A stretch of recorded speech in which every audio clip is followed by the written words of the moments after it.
What is going on, bros and broettes? So fishing to me is all about solving problems. You know, what bait, how to tweak your presentation. Basically doing things so you become more efficient and just more consistent and better at catching fish.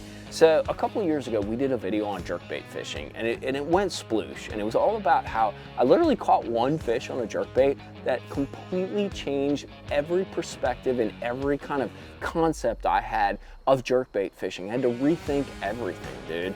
But it literally led to me catching more fish and closing the deal on more fish during that fall to winter transition. So fast forward a couple years, I've really tweaked this presentation. I think I got it super dialed from a lure standpoint, from a setup standpoint, and I want to share it with you. I want to lay out all the details, and I think by the end of this video, you're literally going to reimagine and fish a jerkbait 1,000 times better than you did originally.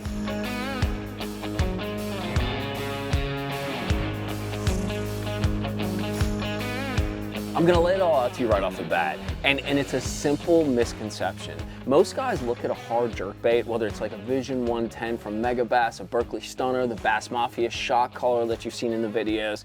They look at it as an extension of soft plastic fluke fishing, right? Twitch, twitch, pause. It's all about the cadence. And you know what? As we get into the colder months, or maybe during kind of the dead of summer, that's 100% true. But in this scenario, it's wrong.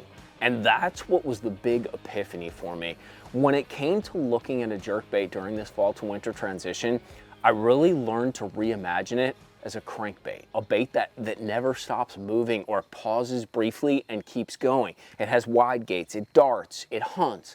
And that's really the key. What I've found during this fall to winter transition is getting these fish to close relates a lot more to the speed of the retrieve and being quick, being reactive, being triggering, versus that pause, stop, that cadence, that twitching style cadence. And it's super easy to implement when you're fishing these jerkbaits. So one thing that I'll do first of all has to do with the retrieve. And that's like the biggest factor when it comes down to it.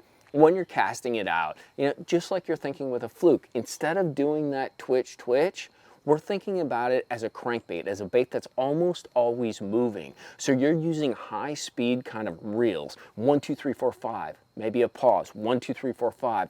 You're really burning that bait back to you because these fish, if you allow them to actually follow the bait, as we've learned from like Active Target and the cheating machine, they'll just follow, bro. They never actually close. Now, we're gonna hit a point in winter when the water gets so cold, things get so slow, their metabolisms get down, that you're gonna need to use that cadence retrieve. So I'm not saying that's the wrong way to do it all the time, but in this scenario, when water temps are still halfway up there and these fish are still reasonably active, you need to be more triggering in the way you present that bait. Now, that leads to a couple of other things, right? You have to kind of adjust your equipment in order to accommodate that presentation that you're making. The presentation's the most important component, but adjusting your equipment allows you to really kind of optimize that presentation and get the most out of it. So, couple keys. One, and you're gonna be kind of like surprised by this, I actually use a crankbait rod for my jerkbait fishing. It's a 7.3 Halo medium heavy crankbait rod, dude. So it has a very parabolic tip. It's very like flexy, very soft. But what it does is it allows me to reel this bait and not pull it away from the fish, because the majority of strikes that I'm getting are really, they're on the retrieve or when you start to go back and do that burning retrieve once again. So you need a rod that has that sort of, it has like a graphite base, but it has that very parabolic tip to kind of get sucked up, to kind of allow that fish to take in that bait and load up instead of doing those kind of like high powered twitches. So the other thing relates to reel speed, and this is where it's kind of tweaky. You know, if you were actually crankbait fishing, you're probably using like a 6.21 speed reel, something along those lines. That's what I use to deep crank. In this scenario, you're gonna use that standard like 7-speed style reel. And what it does is it allows you to really move this bait, and then it also allows the bait to really hunt. When you're using that slightly higher speed reel, this is one of those scenarios where you want this bait to wash out. You want it to dart wide out and then come back. You want it to kind of blow out and just shoot to the side. You want that bait to do these very funky, sort of organic and dynamic behaviors, because that's what literally leads these fish to close. But one of the keys that I've found is using a little deeper diving jerkbait. And there's one simple reason for that. I'll use like a +1 or the shot collar deep. You know, what happens is these jerkbaits, if you actually watch them on like your active target 2 and you're forward facing, a lot of times when they're going down, they actually end up coming up. I saw Dustin Connell doing it in the team series a couple weeks ago, and literally he'd pop up and then he'd pop down to try to keep this bait kind of in a range. And what'll happen is that bait will dive, and then it'll dive up and kind of flutter up. So you need something that dives a little deeper than what you would normally think, just to make sure that bait is staying down. Because one of the problems that we run into with this presentation is the bait does blow out, right? But you don't want it to blow out through the surface and come, you know, splashing out and jumping out of the water. Maybe you do sometimes, but normally you don't want it to come flying out of the surface. You want it to stay down and you want it to be swimming. Bait selection wise, I got a bunch of baits, whether they're the mini style jerk baits or your standard style jerk baits that I use for this presentation. A lot of it depends really just on kind of the presentation I'm trying to make.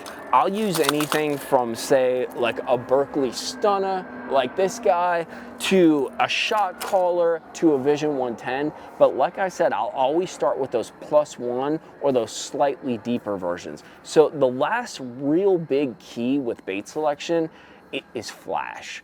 And I find that during that fall to winter transition, one of the most important components about a bait is not so much like the color of it. A lot of us kind of emphasize, bro, it's gotta be a shad, it's gotta be a brim. But more so it's flash, because you're moving this bait so fast. And this is something I'm normally doing on maybe like sunnier days, or when it's a little bit brighter out. These fish are kind of elevated a little bit, or they're looking up. I'm looking for something that doesn't look super fancy, but offers a lot of flash. So my go-tos really are kind of like a silvery chrome, or especially, and this is kind of like a secret or a sneak thing, dude, is gold. Like perch patterns. Even if you don't have perch in your lake, if you have like a gold perch pattern like jerkbait that you love, absolutely stellar, dude. Because when you're moving this bait, all it's doing is running, flickering, flashing, and they're really reacting to that kind of that bright, wispy kind of burned bait, versus sitting there staring at it as you're twitching it and pausing and thinking, should I eat that or not? You're really looking to get more of that reflection and that flash to kind of increase that triggering sort of, I don't know, like aspect of their brain, right?